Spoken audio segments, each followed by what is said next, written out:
so large. We work at the grassroots, and it's really a large gulf. So where do you start addressing these issues? I think the glimmer of hope comes from two things. One is people who are maybe not in a very large way, but a small way doing islands of excellence. Okay. And you see this wherever you travel, you do see this. The challenge is that how do you convert those islands of excellence to excellence at scale? And that's a little complex in disability because there are 21 disability. As I keep saying, disability is one word, but there are 21 disabilities. For example, we work in a couple of government schools. If you're working with a speech and hearing impaired, you need sign language. But when you do put in the best practices, we work in a government girls blind school. Okay. So it's a vernacular school. My team is positioned that it's just positioned in the school. They teach them English, they teach them JAWS and NVDA, the software. Now the teachers hesitate, okay? The students are so excited because suddenly, the whole world opens before them, okay, from a world which they cannot see. We take them for picnics. Now people say, why do you want to take the visually impaired for picnics? We take them for picnics to places like the Ramoji Film City, okay, where you have to pay a large price. Now you would say, why do you want to take them? But the kind of confidence and the esteem which they self-esteem which builds up when you do all these things is really amazing. And every single girl who's visually impaired gets into an institute of higher education, which is English medium. And that means, they're connected to the world far more. So I think some of the things which Kuldeep talked about before me, on sharing some of the best practices, taking delegations to foreign countries, needs to be done because I think internationally you see far more best practices when you travel. If you can begin with small things like that, I think in this space, then you'll have a much better inclusive education. Sure. Thank you, Meera. And the point completely taken that when it comes to inclusive education, there is still a lot of distance to cover. There is hope for sure, and there are pockets of sort of excellence, but scaling them and sort of also catering to the diverse experience of people with range of disabilities hasn't sort of really happened yet. Ganesh, may I invite you to share your thoughts on what do you see currently as the strengths of the Indian education system before moving to what needs to be changed? Over to you, Ganesh. Sure, thanks. I will stay exactly to your question, which is what is good about Indian education.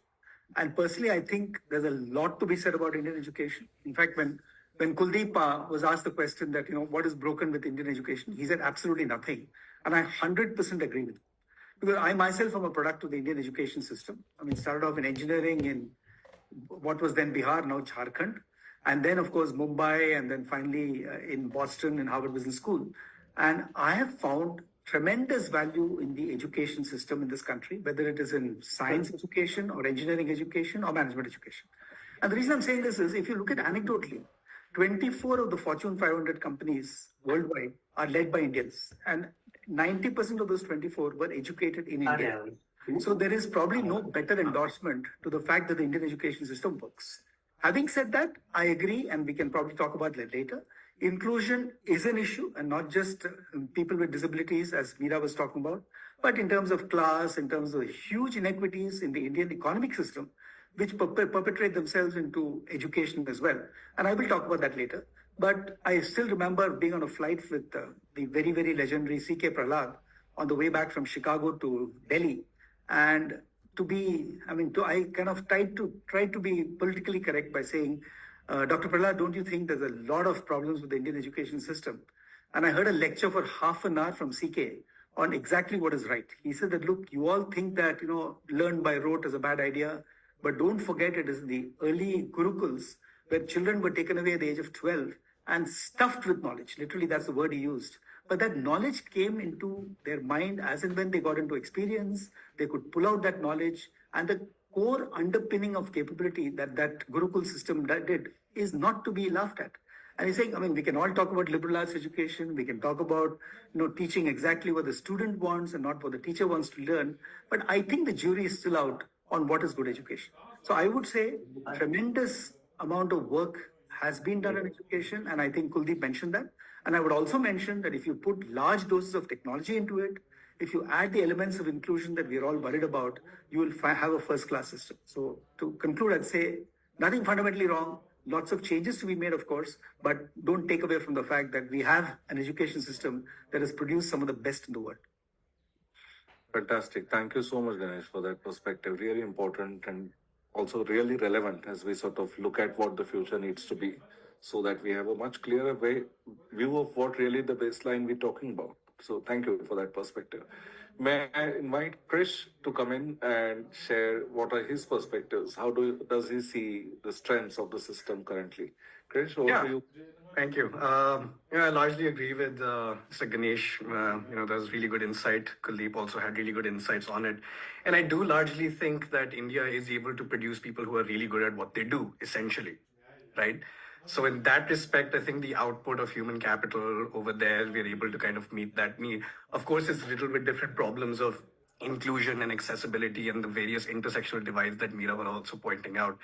But largely, I think, yes, India's education system is able to nurture inherent competencies, bring them to the fore, and plug them into our livelihood sector as well. So that's definitely a plus. Launching of what Kuldeep was also talking about, it's great to see that the NEP has started, at least we're implementing measures that reduce the cholesterol of regulation a little bit more, that allows private universities come up more and offer higher quality education more accessibly. So those are the few positives, but I think I would like to couch this in a few, criticisms as well, which we can come to later. But yeah. Thank you, Krish. Akansha, may I Yes. want to share your perspectives, please? Yeah, I mean, I do agree what has been said before, and I'll bring here forth like a first person experience who's been a student in India and who had this privilege to study abroad. And now I'm like an early stage educator. But for me, if I have to point it down, I would say that the entire aspect of the presence of diverse intellectual traditions to be one of the primary key strengths of the Indian education system. So basically, the Indian education system draws itself from a very rich legacy of these intellectual traditions that emphasize on holistic learning. And there are centers already been present in India since very early times, actually, where these early examples of interdisciplinary education. So since I come from a very interdisciplinary education in the perspective that in India I had a very disciplinary education of law, and then I branched out to get this very interdisciplinary aspect.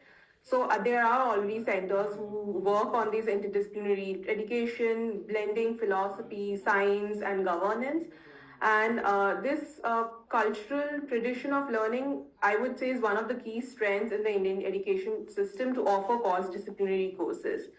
Also, since I'm a lawyer by tradition from India, so I do see this entire aspect of India's national education policy that emphasizes on this interdisciplinary learning, and the Right to Education Act itself that plays a very huge role in democratizing the education. So India, in this line of thought, has shown a very large commitment towards promoting digital access, if I had to put it that way. This can be seen through initiatives via Swayam, Diksha, or the National Digital Library that we have, where India is leveraging digital platforms to enhance these learnings. And these platforms are essential to bridge this rural urban digital divide that we have, or rural urban education divide, and sort of foster this technological fluency among the students itself. While these are the strengths that I think are, but because of these strengths, I do see that there's a lot of scope of improvement also. But I would get to that in another conversation when you lead it. Yeah. But thank you for that. Thank you for these perspectives. I think overall the tone is going towards the strengths that exist in the system, and it's not that fundamentally broken. And in fact, we see a lot of reasons for hope coming from all sort of different stakeholders and for the reasons that we heard. I'm going to just take a moment before we move on to the next segment to invite once again all the participants to do share their questions, comments in the Q&A part or whichever is the platform easiest accessible to you. If you have joined from Zoom, please write your questions in the Q&A part of the platform. If you have joined on the social media, please write your questions in the comments. We would love to pass them on to the panelists and also hear their perspectives as we go along. I think I want to move a little bit towards some specific things that we hear, and one out of that particularly pointed towards Ganesh and Meera is that we consistently hear this demand and supply gap when it comes to skills that the outgoing students have at various stages of education system and what the industry is looking for. Sometimes you also hear that there are millions of jobs that are available, there are fewer takers within India. Sometimes we hear that there are so many engineers who remain unemployed.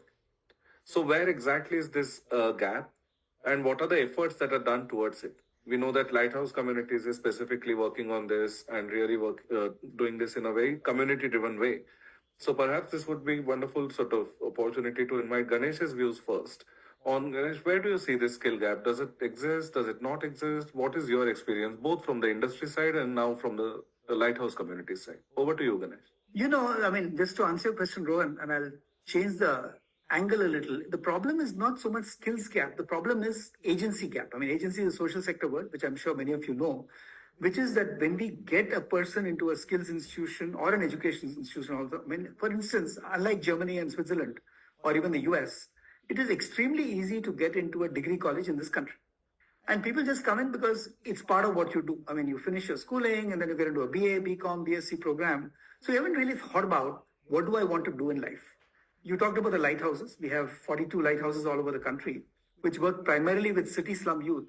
And you'll be amazed to see how completely unaware of them they are of why they should be successful. Forget about how they should be successful. So in fact, we take 6 weeks to create this agency program, which actually makes them dream, makes them feel that they are in a safe space, and then asks them to make choices.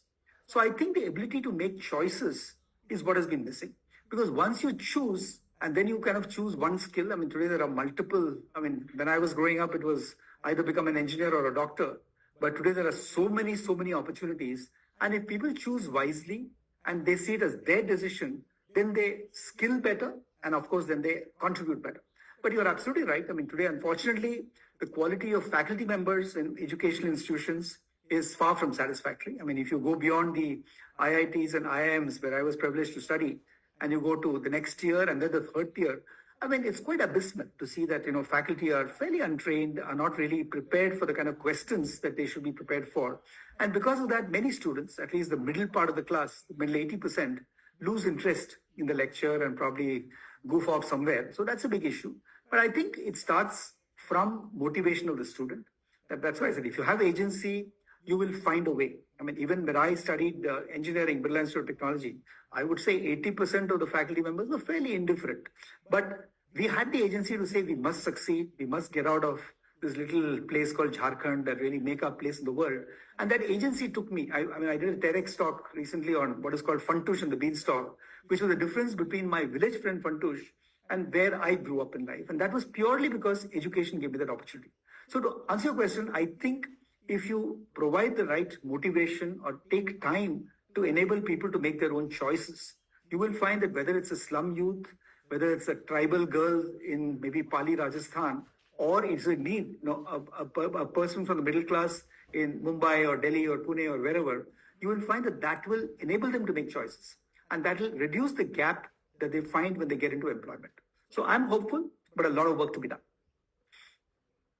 Sure. Thank you for that, Ganesh. Very, very interesting perspective. Let's first hear from Meera. Meera, can I invite you to come in and share your perspective on this? How do you see it in the domain of work you're working in?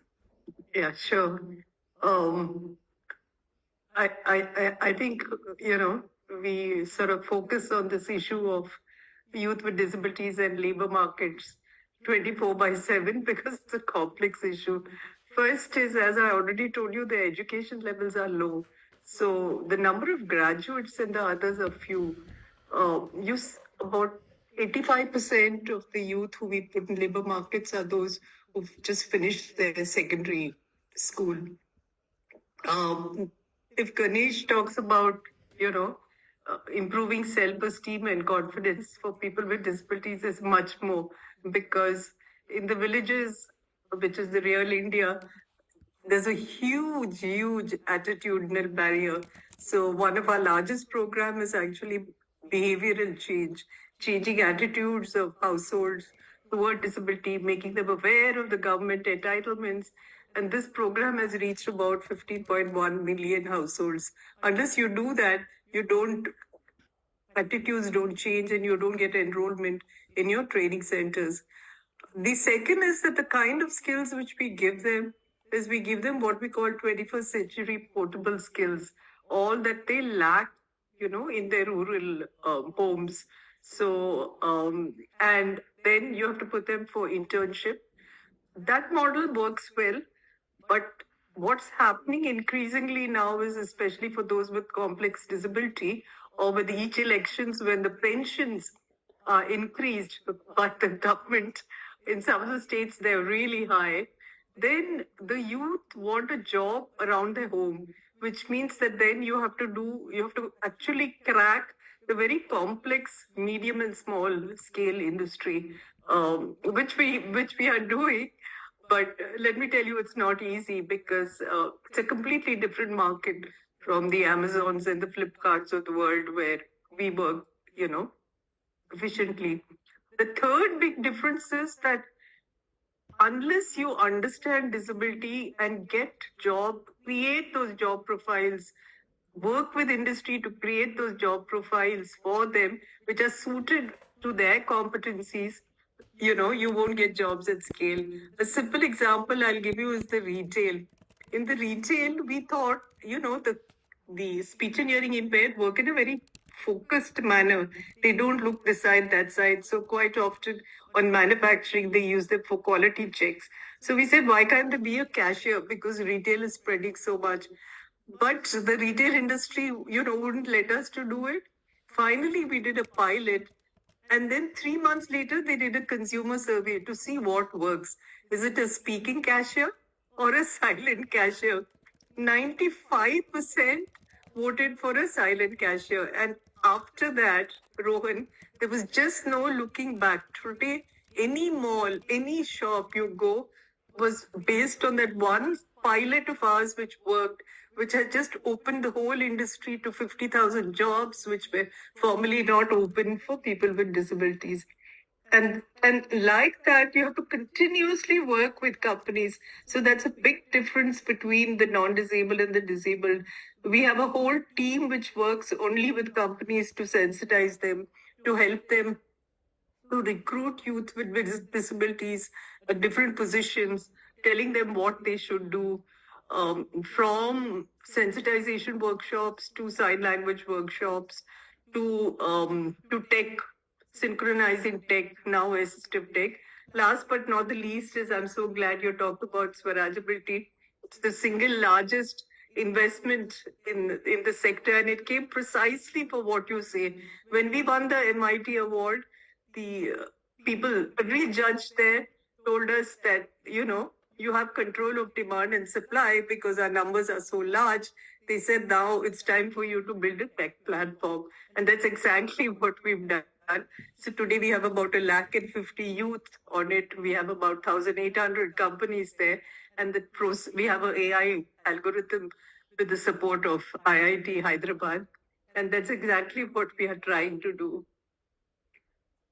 Thank you for that, Meera. I think very interesting perspective. At this point, just in the interest of time, I'll keep my comment limited, passing it on to Krish and Akanksha a little bit. From Krish and Akanksha, both, what we would like to hear is a little bit of, we know that there is a large number of students, especially in the last few, let's say 10 years time, have started opting for universities abroad. In fact, the spectrum of education where I work, the early childhood, even as early as first and second standard, parents choose which school to go to because they ultimately are eyeing at some foreign university that the student would go to study. So what is really happening there? What's the story there?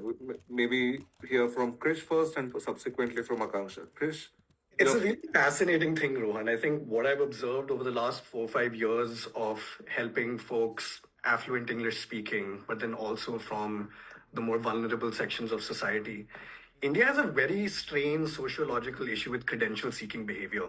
And I think we all kind of have an inkling of where this comes from. And I think this is somewhere deeply connected to why quality education in India is still not able to reach the mark. What is it about credential seeking that really drives people to study here, but also to study abroad? Of course, there are other reasons as well, that better job opportunities, having that international exposure, all of those things are super important. But I do think that even in India at early school, we need to start changing how we perceive pedagogy itself. I think we're so focused on learning what is important rather than teaching how to learn. The fact that information is just accessible everywhere now completely defeats, I think, a lot of the pedagogies we've been imparting in our education system, both in school and college in India. So I think what these students who come to me as well, what I try to at least inculcate in them is that, yeah, sure, the credential matters. Go to HBS, go to HKS, go to Yale, go wherever. That credential will ultimately matter. But what you learn at the end of the day is a systems way of thinking, is a way of engaging with questions, problems within society in a way that you are more adaptive, more like intuitively able to solve them rather than resort to the whole rote learning thing. I understand where Mr. Ganesh is coming from. I think I'm fundamentally quite opposed to it. Sure, there are merits in understanding in systemic ways, but you can't just expect people to learn how to learn from those kind of methodologies. So I think the trend we're seeing with a lot of students going out is to kind of step away from this prevalent pedagogy, both in higher education and in school, where they want to see what's out there. They obviously, the job aspect and everything is there, but the exposure to different societies, different cultures, and different ways of thinking that ultimately do make them better problem solvers. I'm a product of the Indian education system too, but I'm also a product of I'm also doing what I am doing despite the Indian education. It is thanks to going outside and getting those perspectives. And that is, I think, what I'm trying to push people to do as well. Go out, see what life is like there, see how they're thinking about problems, see how they're solving them. But come back, try to fix a lot of the problems over here, because we're not doing, frankly, a good job of equipping them to do it. We're very good at making employees. We should be very good at making employers. I think that's the difference. Thank you, Krish, for that perspective. Akanksha, let's hear from you. And also, we do have questions that have come in from the audience. So I would be reading out some of the questions right after this. So let's hear Akanksha first. And those who have sent their questions, thank you so much. We'll be addressing those questions right after this. Yeah, I will just take what Krish has taken forward. He's already mentioned a lot of things that as students who go to abroad really think about when we are going to abroad. But having stayed here now for the past 3 years and worked in the university, the entire pedagogical mechanism has actually changed in the manner that we know we are in a technology driven society. So I'll just put that idea there forward. And we are using, for example, the AI within the education sector. At the university itself, I have in my courses employed AI. But the fact with using technology in the education system brings this entire notion of AI literacy and digital citizenship education. So when we are talking about the pedagogical mechanism of using technologies to teach the AI, but first we need to make the students itself literate about what's the responsible way to use the AI. So just taking this very notion what is happening in the Europe. So in Europe, students have this opportunity to explore innovative courses now that aim to equip them to be AI literate. So this is very similar to this idea of empowering the digital literacy. So when I talk about AI literacy for children, I mean by that teaching them about the basics of AI, its application, how it impacts the daily life, in a manner which is appropriate to their age itself. So this lets them to evaluate AI tools, evaluate AI generated content critically, which is very important for nowadays, given that so many versions of chat GPTs have now come into picture, and how to use AI responsibly. So this basically helps them to create, be ethically aware and have problem solving skills. So if I have to if I have to just give an example of what we actually did here. So we have this course on responsible prompting. So basically, we teach the students how to foster ethical and responsible practices in the use of generative AI, specifically focused for prompt and bot engineering. So this aligns with this entire notion of how the development of AI should be done, and it needs to align with the societal values that we have within ourselves. So this is one of the aspects, and with that we have this entire aspect of digital citizenship education. So within the European Commission, the next thing now they have taken forward is this digital citizenship education. So basically, they again follow the same notion of this knowledge, skills, and values which are necessary for this individuals. But this is only for the purposes to navigate the digital landscape safely. Specifically, with different cyber crimes coming into picture, they need to understand how to engage positively in the online communities and contribute meaningfully to the society itself. So we have courses here and which also targets these students not only from the STEM subjects but also social scientists who want to learn about how to use the technology responsibility, how to combat misinformation, given the entire aspect of deep fake and fake news is now coming has come into picture, and how they can use their digital rights and responsibilities. So now we are teaching in that frame of mind. So the entire there's a very difference of what's been going on in India. I do see that there are certain courses that would be beneficial in India that could be taken forward. So my point was here to just some learnings or best practices to put forward here in this conversation. Yeah. Thank you. Very, very relevant. I'm going to, in the interest of time, once again, jump to the questions that have come in. We have various questions. I'm going to take two that are relevant to this segment of the conversation. First, I think perhaps I would invite Ganesh to respond to. Ganesh, the question is around in India's sort of high unemployment rate may partly stem from outdated curriculum in government colleges.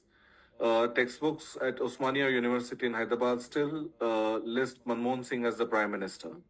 How can we address the gap between outdated educational content and the needs of a future ready workforce, especially for the students from lower socio-economic backgrounds that attend government institutions? You know, it's a very good question, but I would encourage many of you to read a wonderful book by Yuval Noah Harari called Homo Deus, which is, I mean, his latest book is on AI, which is Nexus, but read Homo Deus. Because there, Harari very rightly points out that no education you get will take you beyond the first 10 years of your career. In fact, you should have learning agility, which will keep on, enabling you to learn. I myself did my PhD 10 years into my work and my AMP in Harvard Business School 20 years into my work. Because I think the need to refresh your knowledge is that much said. So your point is right. But the point is that I think Chris made that point extremely well when he said that, look, we must build the ability to learn, that is learning agility. So if you create that, what I said earlier, which is the core fundamental thirst for knowledge, and then you provide the knowledge, okay, there may be factual errors, there may be whatever, but whether it's AI enabled or it's prompts. For instance, we are now working with a tech platform, which is an agentic AI platform. It's called Skills Alpha. And what it really does is it first enables that interaction between the agentic AI and the student. And when the student then figures out what he or she wants to do, then AI will suggest to them what courses they should do, what they should learn, how do they supplement their classroom learning by additional learning, etc.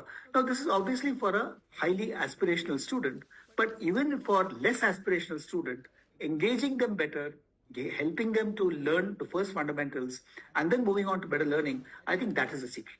So this whole crisis that we keep talking about, industry blaming academia, academy blaming industry, and the dissonance, if you will, between what is taught and what is required, will never really change. So don't think that an amazing program will make you fit for life in an education, in a job. You have to keep learning, but that's why I said if you have the learning ability and the learning agility, you will keep learning on your own steam and never be out of date. So that's what I would recommend. And you shared these copies by. We actually have the next question pointed to Meera, which is related to in the United States, many other countries, students with disabilities have better opportunities and more inclusive education systems compared to India. what is the Indian government doing to support students with disabilities, and how far have we come in ensuring inclusive education and equal access to resources for them? Part of this you have already answered in the first part of this panel discussion, Meera. But maybe just briefly in a few lines, if you would like to sort of address this question again. Yeah. I think what the government has done is they passed a tremendous legislation, the Right to PWD Act of 2016, which is online with the UNCRPD, is an amazing piece of legislation. In fact, you'll find that even countries like, Ireland, many of the developed countries don't have it. So the legislation for the first time says that education and employment is a right of persons with disability. It also takes away all those outdated, descriptions of disability, which used to be the medical and now puts the social. So that's progressive. But as we know, what I look at the legislation as an opportunity. So using the legislation, we work with companies and the others. But this legislation is mainly implemented by various state governments. And state governments have so many priorities. Education, to have universal education, you just need to get the government as a partner. And I think till the government comes on wholly and realizes inclusive education is important, I think we still have a long way to go. But the legislation is there, which is the first step.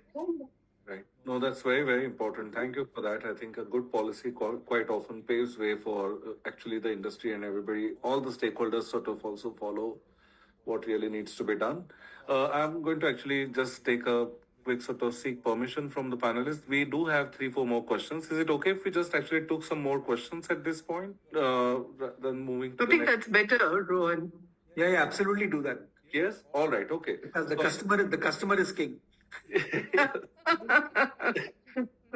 Agreed. So, our next question is pointed to Krish. Krish, the question is: with college degrees no longer guaranteeing jobs in today's competitive market, and short-term skills-based courses are gaining popularity even among elite institutions, what does this mean for the future of traditional college degrees, and how can students be encouraged to go beyond classroom education to stay relevant in the job market? Yeah, it's a very interesting question. I am also of the belief, if I'm being very frank and very honest, most of what I learned in my master's degree, I don't remember. That's not the point. Again, it comes back to the whole learning agility thing, and beyond learning, also developing certain human competencies that educational environments at a higher level do provide. I think those are so crucial in shaping you as an individual that participates in the world, in the economy, and society and community. That value will always be retained. I think that's really where the relevance of it lies. I would still always encourage people to, until India is able to develop this robust infrastructure of higher education institutions that provide very high quality education. If you have the means, scholarships, reach out to people, go outside, because that perspective is also equally important. I think Dupur was talking about it in our pre-call as well. How, we're trying to have these exchanges and diplomatic missions that come and go between different countries to bring those perspectives. Those things are missing in India. I studied in DU. I didn't have a single person outside of mostly Delhi or Kerala or India, right? There was no foreign perspective, for instance. And it's really important to have those things. Now, that gives the value of, I think, going outside and studying. With regard to these smaller certifications and how they stack up, I think that again ties to my whole thing of credential obsession. I think the government has that problem. I think Indians in general have this problem ki certificate hai to sab sahi hai. I don't think that really is what education should be striving towards. It is human capital formation in a far more holistic way. So for technical competencies, if I want to learn code, sure, great, fantastic.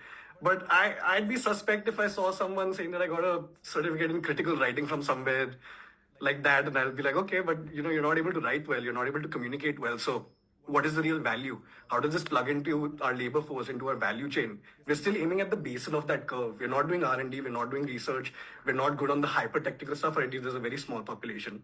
We're making assembly line workers. It's not the best thing. So be careful with those certifications. That's what I would say. Fair. Thank you for that. I think one question has come up here in the chat box, maybe perhaps directed to Meera at this point. So Mira, I think the overall question is about edtech solutions, and you did talk about AI and integrating some of that into your work.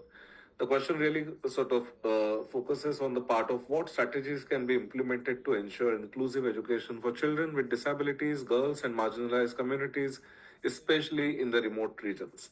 You already talked about that, creating that whole awareness and acceptability, but beyond that, if there's something you would like to add to this question, and those who have asked these questions, thank you. If you also mention your name along with your question, I would love to recognize those who have asked these questions. Mira, over to you.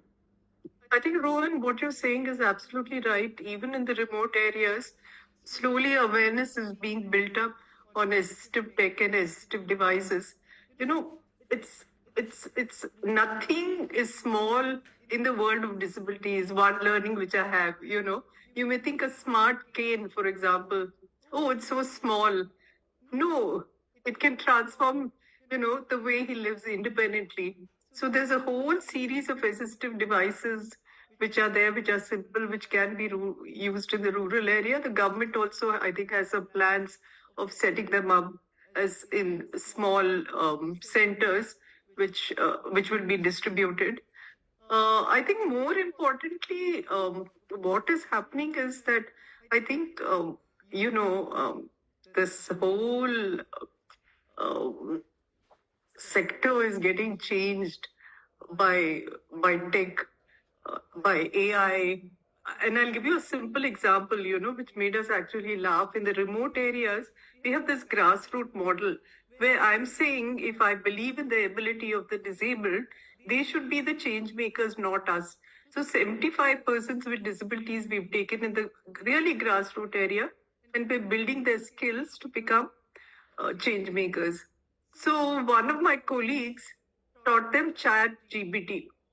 Now, what is happening is they don't know English, but their emails are such amazing good English emails which are coming to us. So the kind of transitions which are happening so fast that, and especially in the lives of the disabled in terms of AD, startups, as you already mentioned, Rohin. I think the field is changing so fast that I just feel hopeful with all this, we would see uh, a good change in India. Mira, I hope they read their own emails before they hit the send button. I know. The chat GPT problem across the spectrum these days.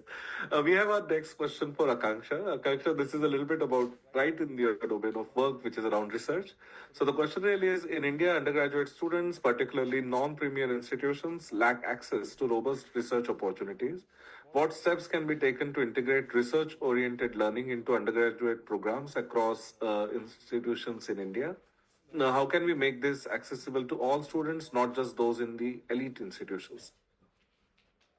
Okay, I think that's a very well noted question in the sense that I do understand where it's coming from.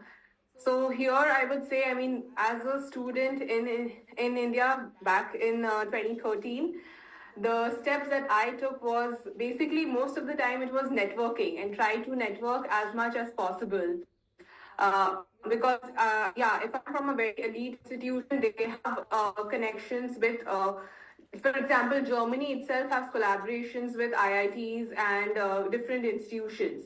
So obviously, the people there are at the forefront to get those opportunities. But people who are not from elite institutions, just from so in those sense, I think networking would be good. Also in India, there are a lot of opportunities that come across. There are different portals, there are different websites that have now come across where there are different aspects about what research is going on. If it is a STEM subject research, there are different goals oriented to it. But for STEM subjects, I wouldn't speak a lot about it since that's not my disciplinary area. For example, if I just have to talk about the legal perspective, in the legal whole also, and the legal framework in India, as in the education system, is very traditional. It's still orthodox. We still are researching on those very orthodox subjects, and the world has gone about. they are now in the entire world, they have gone about learning about technology, the technology and law and aspect, and the entire aspect that because I had the privilege to come outside, I got to know about Graduate Institute and these mechanisms. I expanded my scope. I expanded my research. That's where my research expanded. So one would be to check all these research portals and everything, and the other thing would be actually to get within the university. There is a person who collaborates, who takes these initiatives. They might be the dean, they might be some other research center within the institution. They have that power to actually take forward different collaborations with different institutes itself. So put forward your request there. Put forward, tell them that this is something that I want to work in this field, and can you maybe help me network, or can you maybe get me in connection with these people? I have done that in my university because I knew I wanted to do international law, and international law was not something back in 2013, was not something that was really main hardcore research in India. So I try to get my connections there from the university itself, try to build it up and then go forward with it. So I think this is, in that sense, a very important aspect. Right. No, thank you for that, Akanksha. And I think that whole point around whether you call networking or not relying entirely on just your institution, but your own effort towards sort of connecting or finding yourself those research opportunities and going after the opportunities that exist. And we know that how much, like when you go to the other side of the table on employer side, industry side, I'm sure Ganesh and Mira both would agree that how much we appreciate people reaching out for specific opportunities such as this, especially the students. So certainly there is some merit in this thought. There is one last question which I would request Ganesh to weigh in, please, which is around the national education policy, Ganesh. So the question really is that the NEP introduces the option for students to sit for board exams twice in an academic year, starting from 25-26 cycle. While this provides flexibility, board exams are already an intense period for students. How can this system balance the benefits of flexibility without increasing stress and pressure on students? Yeah, I think it's a good point. And I mean, first of all, I would congratulate the government on the NEP. The NEP is extremely well thought through, extremely well documented. The devil, of course, lies in the details of implementation. And I think it's important for us to ensure that it gets implemented. I mean, to give you an example, I also am on the board of this entity called Educate Girls, which works primarily with rural girl children in the tribal areas of Rajasthan, MP, Bihar, and Uttar Pradesh. And there, when you look at NEP, look at technology, it seems almost like, oh my God, they're talking about a different planet. Because here, our biggest issue is keeping the girls in school and making sure they go into an education. And then we provide a lot of toolkits like Gyan Ka Pitara to make sure that the quality of education is better. So I'm saying implementing NEP has to start from the grassroots, which I think Kujish also mentioned. And what is your point on board examinations, etc.? I think when children reach that level, when they want to actually write the boards, I mean, having it twice a year is a great idea. But I don't think, and I may sound a little anachronistic when I say this, that we can do away with the board examination system altogether. But we have to ensure that people are participating without fear and are encouraged by technology, by everything else we've discussed in the last 1.5 hours, to participate and really enjoy the process of examination. Sounds very difficult, but I think you reach a stage when you can do that if you have studied and you've really benefited in terms of knowledge and some wisdom from the education process. So NEP is absolutely a step in the right direction. I would strongly request if there are any academicians here to support it. No, this is very, very important, Ganesh, and I personally really feel that the students really taking these exams when they're ready to take them and really sort of willing to go through that self-evaluation of sorts, just knowing where they stand, really is the future, and perhaps that itself takes away those stakes that we talk about, the stress and the whole sort of high stakes that come with. I don't know why there is a race against time. You have exam only once in a year. If you fail, you have to spend another year. I personally agree that NEP is certainly a step in the right direction, and we in fact should say less and less stress with exams being more done more regularly. I think we do have another 10 minutes time, which I do want to spend a little bit towards really guessing at what the future holds for us. We have, of course, looked at some of these problems, which I would consider maybe some problems of the past, Some continue to an extent, many have been solved with all the policy as well as the practice that's going in sort of towards making the system more solid, more strong, talking to its stakeholders in a real way. The whole point we talked about, and so important in just developing this habit of learning, which we talk to be relevant at all levels of education, the early stages of education where we work, children in the age group of 3 to 8. I feel that it's relevant even there. That rather than teaching that child right at the age of 3 or 4, the recognition of letters and writing those letters, just the curiosity of learning of everything that's out there. So, really important points here. What I really want to sort of look, well, there's one more question just as we sort of, so let's take that and maybe hear from anybody really. There isn't a question directed to anyone, but how is AI going to shape the future of education system in India, specifically early education? Uh, Anybody wants to? I can have a quick stab at it. I think, Yes, please. and I Yes, think Meera also mentioned that, which is very correct. And what she's doing for people with physical challenges is amazing. And I think AI will support in many, many ways. And I'm now a practitioner, including through our company, GGT Data, of dual intelligence, which means that AI should not take control, but AI can be an enabler everywhere. I mean, exactly what Meera said. I mean, if AI writes your email, it's taking control. But if AI helps you in writing an email which is better articulated than you could do, I think it's fantastic. That's a very trivial example. But as you go up, you'll find that your whole knowledge processes can be faster and more efficient if AI is managed effectively. It also is incumbent on educators, heads of institutions, including schools and colleges, to make sure that they celebrate the capabilities of AI and don't ban it or do anything like that. But at the same time, ensure that people are using it to augment their own intelligence and not to replace their ability to think. Completely agree. Really valuable. I think Avinash, who himself brings a lot of experience in education, I think if I were to add a couple of lines to what Ganesh said, and that's area where we have been thinking. In fact, to that effect, UNESCO is today hosting a conference in their sort of Paris office on AI in education. So it's certainly a topic that's been everybody's mind, especially when it comes to early education. It's not just about handing over technology and some AI tools to young kids, but it's also imagining how education looks sort of how different it looks for that age group. Also, to an extent, there is a hope built in there that it will change some of the age old challenges of teaching to the whole class and one size fits all kind of educational experience versus making it a lot more personalized right from the start, catering to the needs of individual students. We have been talking about the whole divergency and different learning styles and schools and in any sort of accumulation not addressing to that diversity of learning styles. So there is a lot of hope that's there with AI. There's also a lot of hope on the side of how sort of lesson plans the teachers develop, the resources that are more accessible to teachers now for even the last mile, really teachers somewhere in the rural area with some with the increasing access of smartphones and internet and cheap sort of data that we talk about. There is a lot of hope, but there isn't anything sort of no conclusive sort of evidence right now on how AI can shape the future, particularly in early education. And a lot of thinking has been going on that. And educators are sharing right now what their experiences are, particularly those who have adopted AI.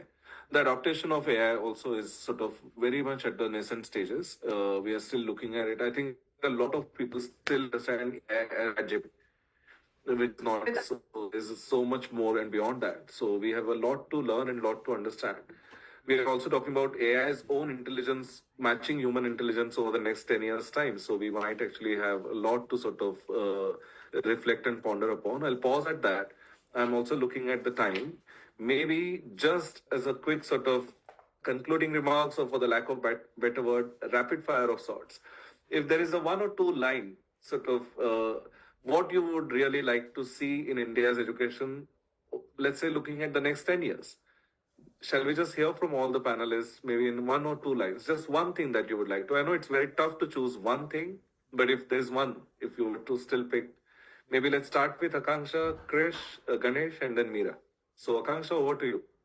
Yeah, if I have to say, I would say integrate AI literacy and digital citizenship education into every level of schooling to prepare the students for ethical and informed participation into the digital space that is going to come.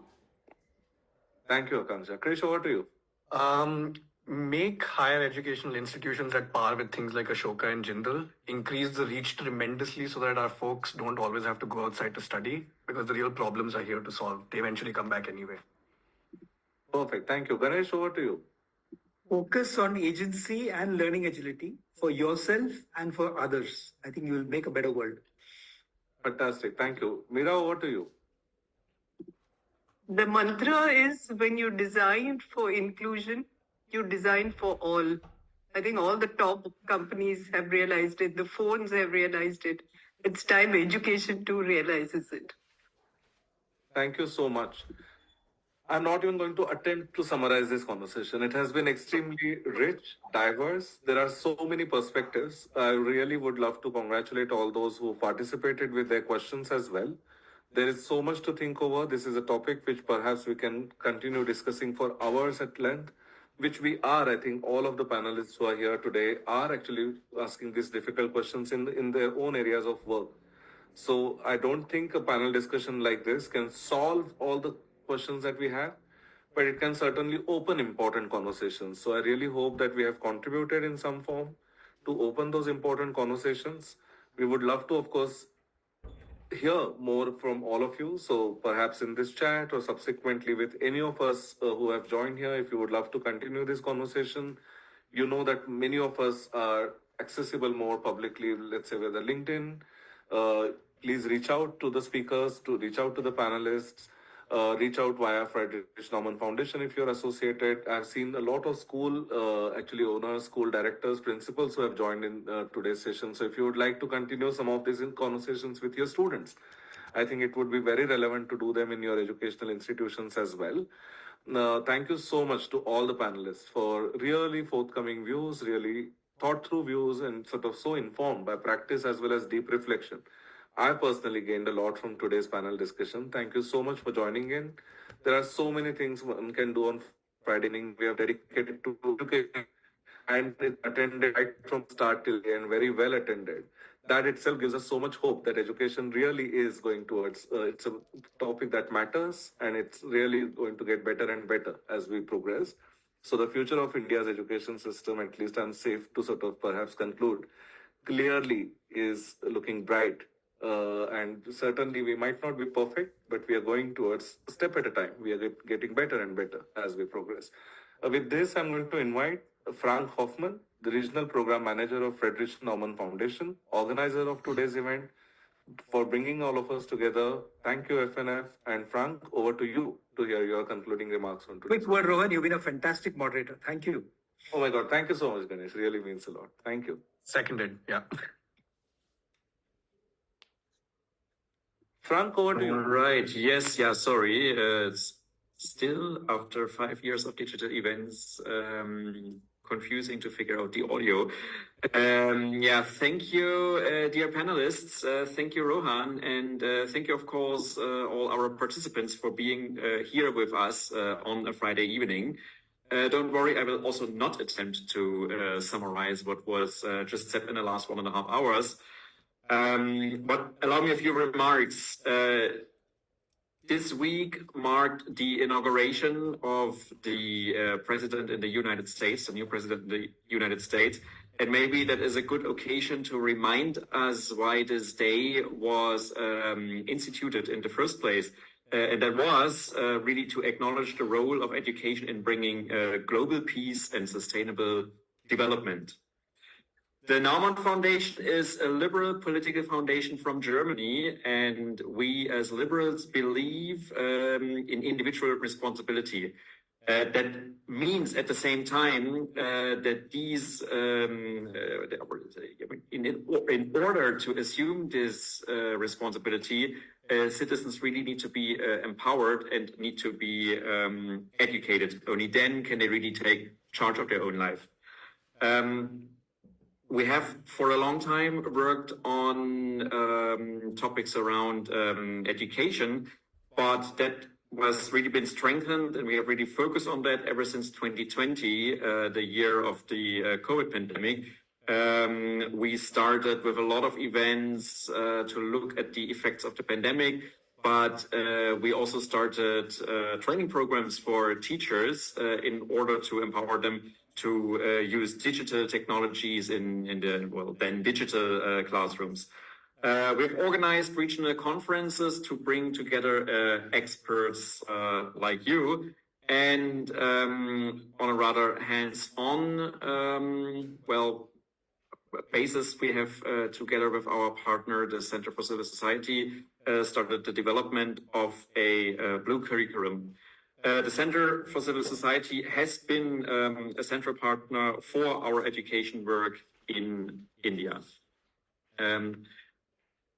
While education is important for the Naumann Foundation for all the reasons I've just outlined, it is of course also important for India as a whole.